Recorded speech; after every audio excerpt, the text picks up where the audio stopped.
अस्सलाम वालेकुम, कैसे हैं आप सब? उम्मीद है कि आप सब खैरियत से होंगे। आज काफ़ी दिनों के बाद हम जो है ना दोबारा से क्लासेस स्टार्ट कर रहे हैं और जो इतने दिन आपकी क्लासेस नहीं हुई उसके पीछे रीज़न आप लोग खुद हैं और आप लोग अच्छी तरह से जानते हैं कि क्या वजह है, ठीक है? तो अभी हम जो है ना जीके की सीरीज़ स्टार्ट कर रहे हैं, तो इसको भी अगर आप चाहते हैं कि हम इख्तिताम तक पहुँचाएँ तो उसके पीछे जो मैंने ग्रुप में बार-बार बात की है कि आप लोग काम करेंगे तो काम होगा, ठीक है? मुझसे भी काम आप लोगों ने खुद निकलवाना होता है। तो इसीलिए आप लोग एक्टिव रहा करें। आपने असाइनमेंट की है, कुछ भी किया है, कोई टेस्ट दिया है मैंने, ठीक है? उसको करें, ग्रुप में इवैल्यूएट करवाएँ, ठीक है? जो टेस्ट लेती हूँ वो लाज़मी आप लोग ग्रुप में दिया करें, क्योंकि आप लोग नहीं देते तो पता चल जाता है कि आप लोग की कितनी सी तैयारी है। चाहे आप ने पढ़ा है, नहीं पढ़ा, लेकिन आप टेस्ट के जो है ना उसको लाज़मी जो है वो दिया करें, ताकि पता चल जाए कि कितने बच्चे इंटरेस्टेड हैं, ठीक है? अब आप लोग पर्सनल मैसेज करके कह रहे हैं, ये पढ़ाएँ, वो पढ़ाएँ, वो पढ़ाएँ। तो मैं क्यों पढ़ाऊँ जब आप लोगों ने आगे से रिस्पॉन्स ही नहीं देना। तो बेहतर ये है कि अगर आप चाहते हैं कि आपको काम मिले और वक़्त पे मिले, तो आप आगे से अच्छा रिस्पॉन्स भी दें, ठीक है? अब जो है जीके हमने स्टार्ट करनी है और अब ये आप लोगों पे डिपेंड करता है कि आप लोग कितना जल्दी इसको जो है वो कवर करवा सकते हैं मुझसे, ठीक है? मेरी कोशिश यही होगी कि मैं 15 डेज़ के अंदर तकरीबन आपका ना 80% जो है वो जीके का सिलेबस कवर करवा दूँ, जिसमें हम Pakistan affair, current affair, computer के इम्पोर्टेंट एमसीक्यूज़ जो होंगे, साइंस वाला जो आपका पार्ट होगा, उर्दू होगी, इस्लामिक स्टडी होगी, उस सबको हम डिस्कस कर लेंगे। ठीक है? अच्छा, एक और रिक्वेस्ट आपसे यहाँ पर ये है कि अगर आपको लेक्चर्स अच्छे लगते हैं, आपको पसंद आते हैं, तो काइंडली आप उनको लाइक भी किया करें और अपने फ्रेंड्स के साथ शेयर भी किया करें, ठीक है? हमने आज स्टार्ट करने हैं पाकिस्तान अफ़ेयर, ठीक है? पाकिस्तान अफ़ेयर की कुछ बेसिक चीज़ें हैं जो ऑलरेडी मैं आपको पढ़ा चुकी हूँ, जिसके अंदर आपने देखा होगा जीके की जब हमने पहले सीरीज़ स्टार्ट की थी, तो उसके अंदर मैंने आपको मोहम्मद बिन कासिम से लेके 1947 तक बेसिक जितने भी कॉन्सेप्ट थे ना, जो मुगल पीरियड आया, उसने उसने जितना-जितना रूल किया, ठीक है? उसके बाद जो-जो इवेंट हुए 1947 तक, वो मैंने बेसिक आपको सारे बता दिए, ठीक है? आज हमने क्या करना है कि हमने पढ़नी वही हिस्ट्री है, लेकिन हम थोड़ा डिटेल में पढ़ेंगे ताकि और ये वाले जो क्वेश्चन है, ये वो हैं जो आपके पहले पास पेपर में आ भी चुके हैं, ठीक है? तो ज़रा गौर से करने हैं आपने, आपको नोट्स प्रोवाइड नहीं होंगे, आपने खुद अपने हाथ से नोट्स बनाने हैं। उसके बाद आपको जिस भी चीज़ की समझ नहीं है, आप मुझसे ग्रुप में पूछ लें, मुझे पर्सनल मैसेज कर लें, ग्रुप भी आपके लिए ओपन रखा जाता है, ठीक है? आप वहाँ पर मैसेज करके पूछ सकते हैं। जहाँ कमिट में पूछ सकते हैं, लेकिन फिर बात वहीं पे आती है कि काम डेली बेस पे किया करें, ठीक है? अगर आप चाहते हैं कि आगे से आपको मेरी तरफ से अच्छा रिस्पॉन्स मिले, तो मुझे भी आपकी तरफ से अच्छा रिस्पॉन्स मिलना चाहिए, ठीक है? हमने स्टार्ट करनी है पाकिस्तान अफ़ेयर। पाकिस्तान अफ़ेयर के लिए बेसिक कॉन्सेप्ट अगर आपने नहीं अपने क्लियर किए, तो वो आप वो चीज़ें देख लें, जो आप हमारे पहले लेक्चर हो चुके हैं, अब हम दोबारा उनको नहीं देखेंगे, ठीक है? यहाँ पर हम वो चीज़ें सारी रिपीट करेंगे, लेकिन उस लिहाज से नहीं, क्योंकि वहाँ पे तो हमने पार्ट्स में चीज़ों को डिवाइड किया था। ठीक है, डिवाइड करने के बाद आपको एक-एक टॉपिक करके 2-2 3-3 मिनट की वीडियो बना के आपको पढ़ाया था, ताकि आपके बेसिक जो चीज़ें हैं वो आपको आ जाएँ, ठीक है? तो फिर भी अगर किसी को वहाँ पे मसला है या किसी ने वो लेक्चर्स नहीं लिए, तो वो वहाँ से जाके ले सकता है। मैं ग्रुप में आपके साथ उसका जो लिंक होगा वो शेयर कर दूँगी, ठीक है? अभी हमने कहाँ से स्टार्ट करना है, हमने लेना है कि हिस्ट्री ऑफ पाकिस्तान 1947 टू 2021, ठीक है? पाकिस्तान की जितनी भी हिस्ट्री है ना 1947 से लेके 2021 तक, उसके अंदर जो भी इवेंट्स हुए हैं, जो कुछ भी हुआ है, हमने उस सबको डिस्कस करना है। ठीक है? अच्छा, सबसे पहले इसके अंदर हम कुछ चीज़ें वो भी देखेंगे जो मैं पहले ऑलरेडी वहाँ पे पढ़ा चुकी हूँ, लेकिन वो हमने इस लिहाज से देखने हैं कि क्योंकि वो क्वेश्चन हमारे पास पेपर में काफ़ी दफ़ा वो आपसे पूछता है, ठीक है? तो इस वजह से हम उसको क्या करेंगे, यहाँ पे दोबारा से रिवाइज़ कर लेंगे ताकि आपका एक दफ़ा माइंड जो है ना, उसके अंदर वो क्वेश्चन आपके दोबारा से फ्रेश हो जाएँ, ठीक है? पता चल जाए आपको। अब यहाँ पे स्टार्ट लेते हैं, नंबर 1 पे फर्स्ट क्वेश्चन जो आपका है, वो है first governor of Pakistan Quaid-e-Azam, first PM Liaquat Ali Khan, first session constitution assembly of Pakistan. Pakistan की जो कॉन्स्टिट्यूशन असेंबली है, उसका पहला सेशन कब हुआ था? 10 अगस्त 1947 को हुआ था, ठीक है? फिर आपसे वो अगर पूछे कि कॉन्स्टिट्यूशन असेंबली का प्रेज़िडेंट, अब यहाँ पर स्टूडेंट जो है ना, वो कन्फ्यूज़ होता है, ठीक है? अब एक तो वो आपसे या तो पूछ लेगा फर्स्ट प्रेज़िडेंट, ठीक है? और या वो पूछ लेगा first president of constitutional assembly. अगर वो आपसे पूछ ले first president of constitutional assembly, then आपने कायदे-आज़म पे टिक करनी है, ठीक है? कॉन्स्टिट्यूशन असेंबली के जो प्रेसिडेंट थे वो कायदे-आज़म थे। उसके बाद आते हैं who made the national flag of Pakistan, Pakistan का जो नेशनल फ्लैग है वो किसने बनाया? अमीरुद्दीन खुदवाई ने बनाया। When was the national flag adopt, national flag जो है उसको अडॉप्ट कब किया गया? 11 अगस्त 1947 को किया गया। आपने ईयर अच्छी तरह से याद करने हैं, मोस्टली पाकिस्तान अफेयर में वो इसी तरह के क्वेश्चन देते हैं जिसमें ईयर्स होते हैं। ठीक है। फर्स्ट क्वेश्चन जो है वो कब इशू हुआ, अब या आप कहेंगे कि ये क्वेश्चन आपको ग्रुप में मैंने पढ़ाए थे, मैंने आपको एक फर्स्ट थिंग वाली फाइल सेंड की थी, ठीक है। तो ये यहाँ पर दोबारा पढ़ाने का मकसद ये है क्योंकि ये वाले क्वेश्चन पास पेपर में काफी दफा रिपीट हो चुके हैं, ठीक है। तो आपको जहन नशीन कराने के लिए कि जो भी चीजें ग्रुप में आपको भेजी थी कि आप इन पे काम करें, इन पे टेस्ट दें, वो कोई भी चीज फजूल नहीं थी, ठीक है। यहाँ पर जितने भी क्वेश्चन हमने देखने हैं वो सारे के सारे हम पास पेपर से उठाएंगे। फर्स्ट क्वीन इशू कब हुआ, 3 जनवरी 1948 के अंदर। और जो स्टेट बैंक है उसका इफ्तिताह कब किया गया, 1 जुलाई 1948 में, ठीक है। नेशनल एंथम जो है उसको कब कंपोज किया गया, उसकी जो टून थी उसको कंपोज किया गया 1949 में। किसने कंपोज किया, अहमद जी छागला ने किया, ठीक है। आपने ईयर भी याद रखना है और आपने उसका जो नीचे जिसने उसको कंपोज किया है आपने उसका नाम भी याद रखना है, ठीक है। उसके बाद आते हैं कि जो नेशनल एंथम थी उसको लिखा किसने था। अब यहाँ पर भी आपने कंफ्यूज नहीं होना, ये भी एक कंफ्यूजन वाला क्वेश्चन है। पीछे मैंने कहा कंपोज, अब यहाँ पे मैंने कहा राइट, ठीक है, कि लिखी किसने थी और कंपोज किसने की थी, दोनों अलग अलग बातें हैं, ठीक है। लिखी, अब जो वो ऑप्शन आपको देगा ना वो आपको दोनों देगा, हफीज जलंधरी भी देगा और आपको जिसने उसको कंपोज किया उसका नाम भी दे देगा। क्यों, आपको कंफ्यूज करने के लिए, आपके माइंड को चेक करने के लिए, ठीक है।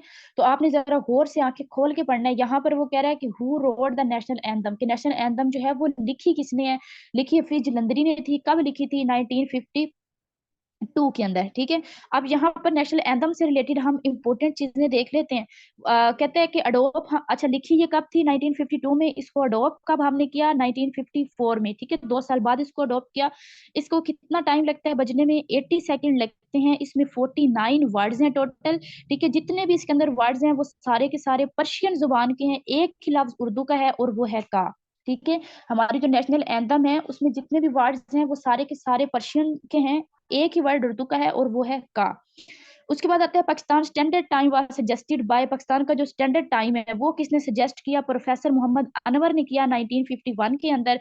फिर कहते हैं कि पाकिस्तान यूएन का मेंबर कब बना, पाकिस्तान यूएन का मेंबर बना 30 दिसंबर 1947 के अंदर, ठीक है। अब ये क्वेश्चन यहाँ पर इस वजह से ऐड किया है क्योंकि काफी दफा अगर आपने पहले कभी एग्जाम दिया तो आपने देखा होगा कि जो आप कारपोरल के लिए और इसके लिए भी एग्जाम देखते थे ना, उसके अंदर भी ये क्वेश्चन मोस्टली वो आपसे पूछ लेता है, ठीक है। उसके बाद नेक्स्ट आता है सेंसस इन पाकिस्तान, ठीक है। अब यहाँ पर आपने एक ही याद रखना है, वो है 1951 वाला, कि पाकिस्तान का पहला सेंसस कब हुआ, 1951 में हुआ। अभी रिसेंटली पाकिस्तान का कब हुआ है, ठीक है, 2023 में अभी पाकिस्तान का हुआ था। तो इसको भी आपने याद रख लेना है और 1951 वाले को आपने याद रखना है।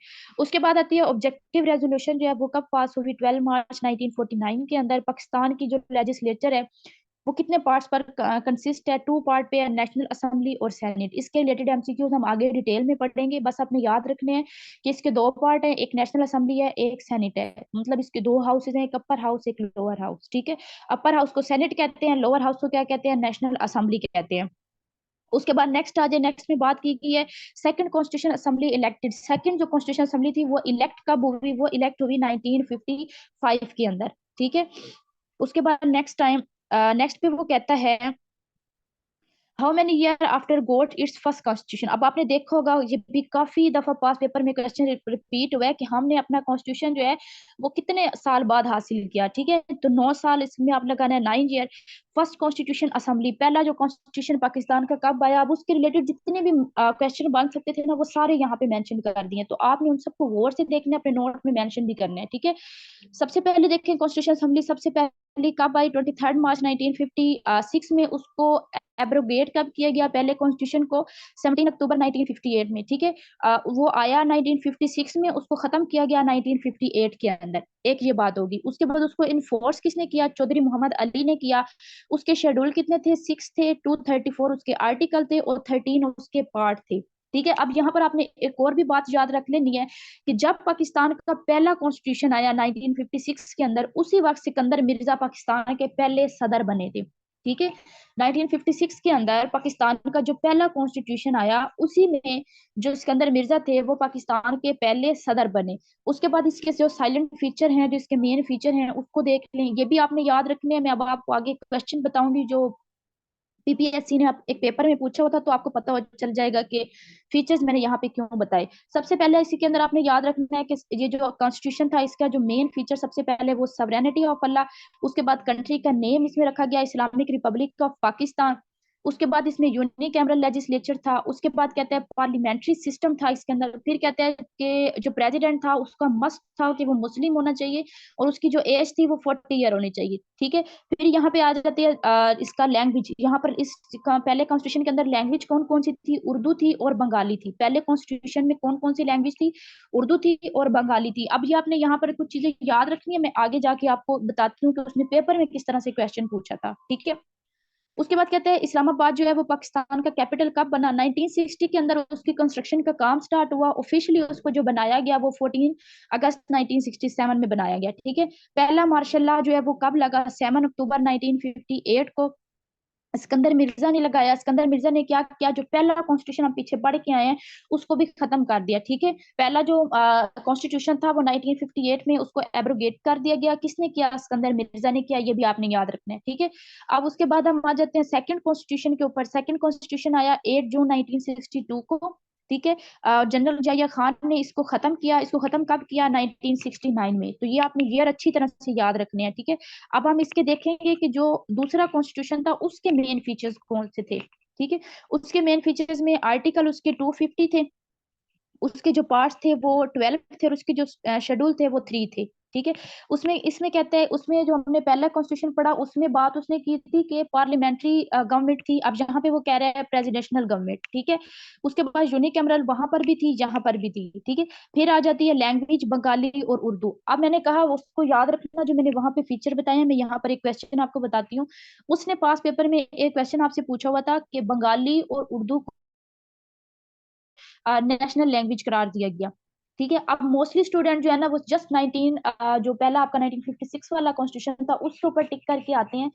क्यों, क्योंकि उन्होंने दूसरे को पता ही नहीं ना, उन्होंने उनको यही लगा कि स्टार्ट स्टार्ट में था वो सबसे पहले है तो बस उसी में बंगाली थी।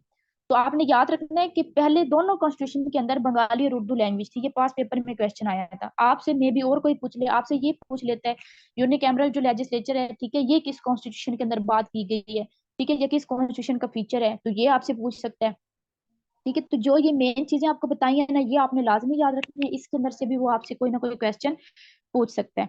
उसके बाद नेक्स्ट आते हैं। नेक्स्ट में बात की गई है अयूब खान जो है उसने अपनी प्रेसिडेंसी से रिजाइन कब किया, 1969 के अंदर किया, ठीक है।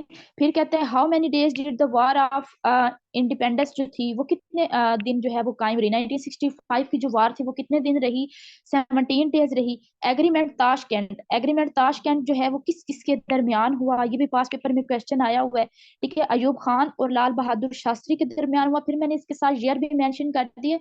हो सकता है कि उसने पहले आपसे पूछा कि किन के दरमियान हुआ था ये एग्रीमेंट, हो सकता है अभी वो आपसे इसके ईयर के बारे में पूछे, तो आपने वो भी याद करना है। 1966 के अंदर ये एग्रीमेंट हुआ था लाल बहादुर शास्त्री और अयूब खान के दरमियान, ठीक है। उसके बाद नेक्स्ट पे आ जाए। नेक्स्ट में कहते हैं Yahya Khan enforce martial law, कि जो याह्या खान है उसने मार्शल लॉ कब लगाया, ठीक है। याह्या खान ने मार्शल लॉ लगाया 1969 में। याह्या खान ने एलएफओ जो है उसको कब इशू किया, लीगल फ्रेमवर्क ऑर्डर, ठीक है। लीगल फ्रेमवर्क ऑर्डर जो है उसको याह्या खान ने कब इशू किया, 1970 के अंदर। फिर आते हैं ढाका फॉल। ढाका फॉल कब हुआ, ढाका फॉल हुआ 16 दिसंबर 1971 में और उसी वक्त बांग्लादेश भी बना।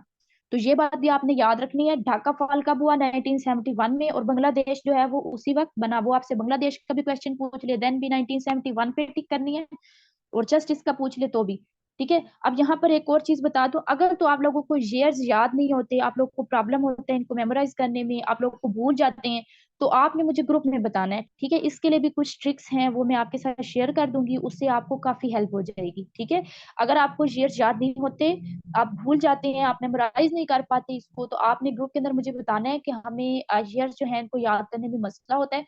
तो इसकी कुछ शॉर्ट ट्रिक्स हैं कि इनको हम किस तरह से याद कर सकते हैं, किस तरह से अपने दिमाग को हम उल्लू बना के ना हम ये याद कर सकते हैं ईयर्स, ठीक है, ये डेट्स। आपने मुझे बताना है, मैं वो ट्रिक्स आपके साथ शेयर कर दूंगी, तो इनशाला ये वाला मसला भी आपका खत्म हो जाएगा। उसके बाद आते हैं शिमला एग्रीमेंट। शिमला एग्रीमेंट हुआ 2 जुलाई 1972 के अंदर, ठीक है। अब यहाँ पर भी जस्ट डेट उसने पूछी थी शिमला एग्रीमेंट कब हुआ, तो उसने 4 ऑप्शन दिए थे, उसमें उसने जस्ट ईयर बताए हुए थे, ठीक है, 1972। तो मैंने साथ ये भी मेंशन कर दिया कि ये किस किस के दरमियान हुई, ये जुल्फकार अली भुट्टो और इंदिरा गांधी के दरमियान हुई, ठीक है। शिमला एग्रीमेंट किसके दरमियान हुआ, 1972 में हुआ, इंदिरा गांधी और जुल्फकार अली भुट्टो के दरमियान, ठीक है। अब आ जाए थर्ड कॉन्स्टिट्यूशन के ऊपर जो अभी तक आपका चल रहा है। थर्ड कॉन्स्टिट्यूशन पास कब हुआ? पास हुआ 10 अप्रैल 1973 को, ठीक है। पास ये हुआ, इन फोर्स हुआ। अब आप कहेंगे कि गलत बता रही हैं, ये तो 14 अगस्त 1973 को, 14 अगस्त 1973 को ये इन फोर्स हुआ था, ठीक है। पास हुआ था 10 अप्रैल 1973 को, ठीक है। तो ये दोनों बातें याद रखनी है। अगर वो पूछ ले कि पास कब हुआ था, तो ये पास हुआ था 10 अप्रैल को, और इन फोर्स कब हुआ था? इन फोर्स हुआ था 14 अगस्त को, ठीक है। अच्छा, उसके बाद आ जाते हैं, इसके अंदर फर्स्ट अमेंडमेंट कब की गई? 1974 में। सेकंड अमेंडमेंट भी 1974 में ही की गई, और सेकंड अमेंडमेंट में कहा गया कि जो कादियानी है वो नॉन मुस्लिम है, वो मुस्लिम नहीं है। मोस्ट इंपॉर्टेंट है। जितनी भी अमेंडमेंट हुई ना 26 की 26, उसके लिए एक अलग से छोटा सा लेक्चर बनाऊंगी, उसमें आपको सारी पढ़ा दूंगी, ठीक है। उसमें आपको छोटी सी एक ट्रिक भी बताऊंगी कि किस तरह से आप इसको याद रख सकते हैं। लेकिन यहाँ पर ये एक मेन चीज थी, तो इसीलिए यहाँ पर इसको मेंशन करती है, तो आपने इसको याद रखना है। काफी दफा पास पेपर में पूछ चुका है, और मोस्ट इंपोर्टेंट क्वेश्चन है। जो सेकंड अमेंडमेंट है वो किसके साथ डील करती है? वो कहती है कि कादियानी डिक्लेयर्ड नॉन मुस्लिम। हुई कब थी ये अमेंडमेंट? 1974 के अंदर, ठीक है। मजीद जो 26 अमेंडमेंट है उसको हम इंशाल्लाह नेक्स्ट लेक्चर के अंदर डिस्कस कर लेंगे, ठीक है। टोटल अमेंडमेंट अभी तक 1973 के कॉन्स्टिट्यूशन में कितनी हो चुकी है? 26 हो चुकी हैं, ठीक है। फिर ये इनफोर्स वाली बात जो मैंने आपको पहले बता दी है। उसके बाद आपने इसके साइलेंट फीचर देखने हैं। साइलेंट फीचर में इसके आपने क्या देखना है कि 280 आर्टिकल है, 7 शेड्यूल हैं, ये रिटन फॉर्म में है। इसमें कंट्री का नाम की बात की गई है। पार्लियामेंट्री फॉर्म ऑफ गवर्नमेंट है, अभी तक भी वही चल रही है, आपको पता है, ठीक है। उसके बाद नेक्स्ट आ जाए, में कहते हैं बाई कैमरल लेजिस्लेचर है, इसके अंदर फेडरल सिस्टम है, PM and president must be Muslim. यहाँ पर कहा गया है कि जो प्राइम मिनिस्टर, पीछे हमने पढ़ा था कि सिर्फ प्रेसिडेंट की बात की गई थी, ठीक है। अब यहाँ पर हमने क्या पढ़ा कि प्राइम मिनिस्टर है या प्रेसिडेंट है, दोनों का मुसलमान होना जरूरी है, ठीक है। फिर उसके बाद नेक्स्ट एमसीक्यूज पे आ जाए। नेक्स्ट में बात की गई है second general election head in Pakistan. Pakistan के अंदर दूसरे जनरल इलेक्शन कब हुए? पाकिस्तान के अंदर दूसरे जनरल इलेक्शन कब हुए? आपने याद रखना है 7 मार्च 1977। ये तो भूलने वाला ही नहीं है। मार्च भी 7 है, फिर ईयर के अंदर भी 7 है, ठीक है। 7 मार्च 1977, और जिसमें मेजोरिटी जो थी वो पीपीपी की थी, पाकिस्तान पीपल पार्टी की, ठीक है। अच्छा, उसके बाद आ जाते हैं थर्ड मार्शल लॉ कब लगा? थर्ड मार्शल लॉ लगा 5 जुलाई 1977 को, ठीक है। तीसरा मार्शल लॉ कब लगा? 1977 में। उसको किसने इम्पोज किया? जनरल जियाउल हक ने, ठीक है। जो दूसरा मार्शल लॉ पाकिस्तान में लगा वो 1977 में लगा, और किसने उसको इम्पोज किया था? जनरल जियाउल हक ने किया था, ठीक है। और ये जो मार्शल लॉ था इसको हटाया कब किया है? 1985 के अंदर, ठीक है। तो ये यहाँ पर आपने मार्शल लॉ से रिलेटेड मेन क्वेश्चन है। कहता है कि जो तीसरा मार्शल लॉ पाकिस्तान में वो कब लगा था?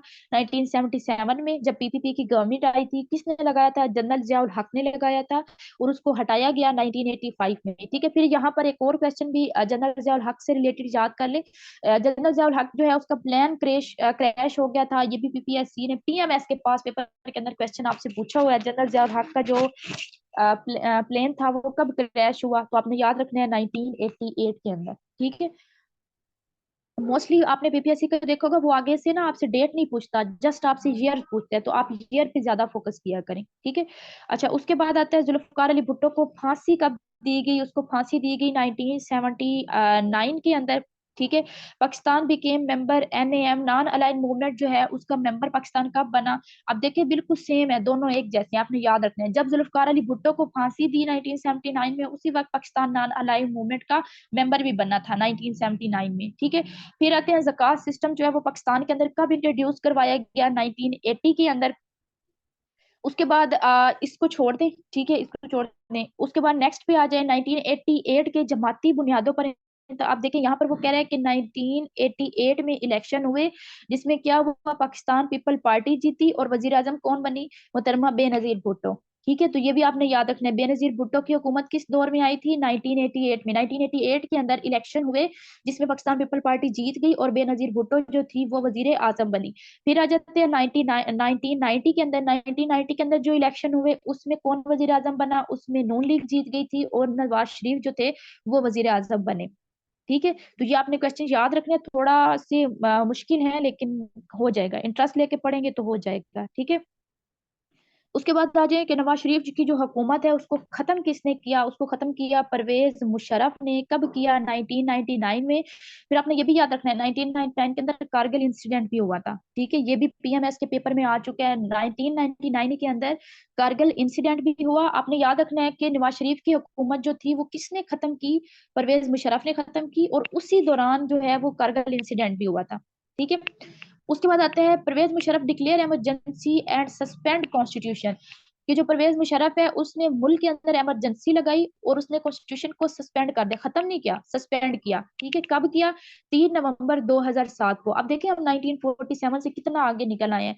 तो यहाँ पर क्या कह रहा है कि जो परवेज मुशर्रफ है उसने क्या किया, इमरजेंसी कब लगाई पाकिस्तान में? ये मोस्ट इंपोर्टेंट क्वेश्चन है, आ सकता है, या वो आपसे ये पूछ लेगा कि उसने कॉन्स्टिट्यूशन को कब सस्पेंड किया था। तो दोनों बातों को आपने याद रखना है कि 2007 के अंदर, ठीक है। फिर कहते हैं 2013 में दोबारा इलेक्शन हुए, उस इलेक्शन में कौन जीता? उसमें फिर नून लीग जीत गई, ठीक है, जिसमें प्रेसिडेंट मामून रशीद बने और जो प्राइम मिनिस्टर था वो नवाज शरीफ था, ठीक है। दोबारा से याद रखना है 2013 के अंदर दोबारा इलेक्शन हुए जिसमें फिर नून लीग जीत गई, ठीक है, और दोबारा से जो प्राइम मिनिस्टर वो कौन बना? नवाज शरीफ बना, ठीक है। ऑपरेशन जरबे आजम कब हुआ? 15 जून 2014 को हुआ। ट्रेजिडी ऑफ आर्मी स्कूल, अब ये भी आपको याद होना चाहिए, ठीक है। साने पिशावर जो हुआ, ठीक है, वो कब हुआ? 2014 में हुआ, 16 दिसंबर। तो इसकी आपने ना डेट भी याद रखनी है, ठीक है, 16 दिसंबर 2015 के अंदर हुआ। उसके बाद नेक्स्ट आ जाए। नेक्स्ट में वो कहता है कि 20 point nation action plan adopt by national national assembly जो है उसने 20 जो पॉइंट्स थे उसने कब अडोप्ट किए? उसने अडोप्ट किए 24 दिसंबर 2014 के अंदर, ठीक है। इसकी भी आपने डेट भी याद रखनी है कि नेशनल असेंबली ने नेशनल एक्शन प्लान जो था उसके 20 पॉइंट्स को कब अडोप्ट किया? 24 दिसंबर 2014 के अंदर, ठीक है। फिर आता है कि 15वीं दस्तूर साज असेंबली जो थी उसके इलेक्शन कब हुए? उसके इलेक्शन 2018 में। अब आपका अंजन खान यहाँ पे आता है, ठीक है। 2018 के अंदर जो इलेक्शन हुए उसमें पीटीआई की गवर्नमेंट आ गई, ठीक है, प्रेसिडेंट आरिफ अलवी बने, और जो आपका प्राइम मिनिस्टर वो आप सबका फेवरेट इमरान खान जो थे, ठीक है, वो आपके प्राइम मिनिस्टर बने। उसके बाद आता है how many seats are there in senate. मैंने पीछे हमने पढ़ाया ना लेजिस्लेचर जो है उसके दो हाउस ही होते हैं, ठीक है, अपर लोअर। तो मैंने कहा आगे जाके इसको डिटेल में देख लेते हैं। तो अब यहाँ पर आ जाते हैं सेनेट। सेनेट के अंदर कितनी जो सीट्स थी 100 थी, लेकिन जब 25 अमेंडमेंट की गई तो उसके बाद 26 रह गई हैं। उस अमेंडमेंट में क्या किया गया? फाटा को केपीके के अंदर मर्ज कर दिया गया, ठीक है। जो सेनेट है उसके अंदर पहले 100 सीट्स थी लेकिन अभी 96 है। 96 क्यों है? 25th अमेंडमेंट हुई है, उस अमेंडमेंट के अंदर क्या किया है कि फाटा जो है उसको केपीके में मर्ज कर दिया गया है, तो फाटा की जो सीट्स थी वो खत्म हो गई।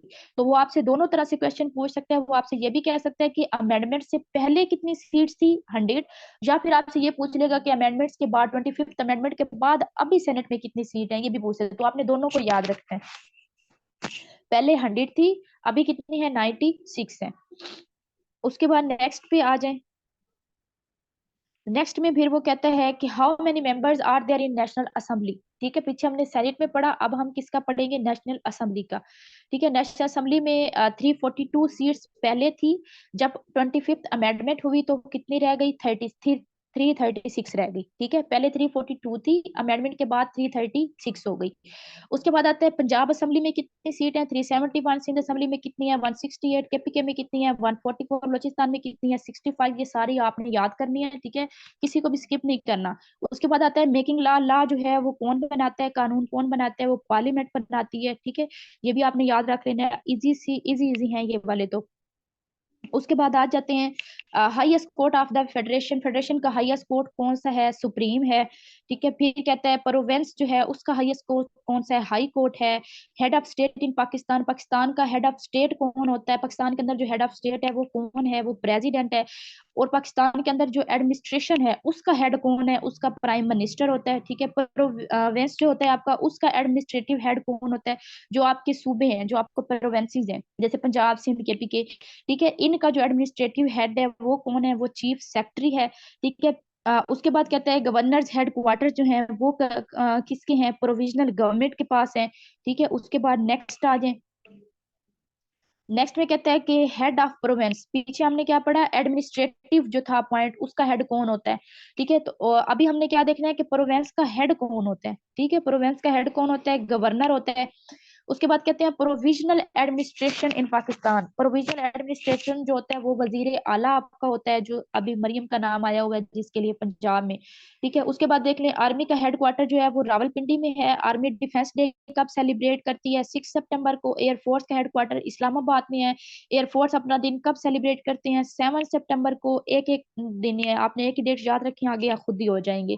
ठीक है, नेवी का हेडक्वार्टर भी इस्लामाबाद के अंदर है, और नेवी डे सेलिब्रेट किया जाता है 8 सितंबर को, 6, 7, 8। ठीक है, उसके बाद आता है पाकिस्तान डे कब होता है, 23 मार्च। Surprise day 27 Feb, surprise day वाला क्वेश्चन आ चुका है। ठीक है, तो अभी भी आ सकता है, तो आपने इसको याद रखना है। ठीक है, 27 फेब। उसके बाद नेक्स्ट पे आ जाए, कश्मीर डे कब सेलिब्रेट किया जाता है, 5 फेब को। योम तकबीर डे कब सेलिब्रेट किया जाता है, 28 मई को। ठीक है, उसके बाद कुछ करंट अफेयर का पार्ट स्टार्ट हो रहा है, इसको हम अभी यहाँ पे नहीं देखेंगे, इसको हम अपने करंट अफेयर की एक अलग से सीरीज स्टार्ट करेंगे, उसमें देखेंगे। बाकी आपका हाफ हो गया पाकिस्तान अफेयर का, आपका हाफ रह गया, वो हम इंशाल्लाह कल वाली क्लास में देखेंगे। बाकी फिलहाल आज के लिए इतना ही। स्टार्ट में आपको जो भी एडवाइजेस किया उस पर थोड़ा अमल कीजिएगा। किसी भी चीज की समझ नहीं आए ग्रुप में पूछ लीजिएगा, कमेंट में पूछ लीजिएगा। अगर किसी ने ग्रुप ज्वाइन नहीं किया और वो करना चाहता है, तो वो मुझे यहाँ पे कमेंट में बता दे, मैं उसके साथ ग्रुप का लिंक या अपना नंबर जो है वो शेयर कर दूंगी। ठीक है, अपना ख्याल रखिएगा, दुआओं में याद रखिएगा। अल्लाह हाफिज।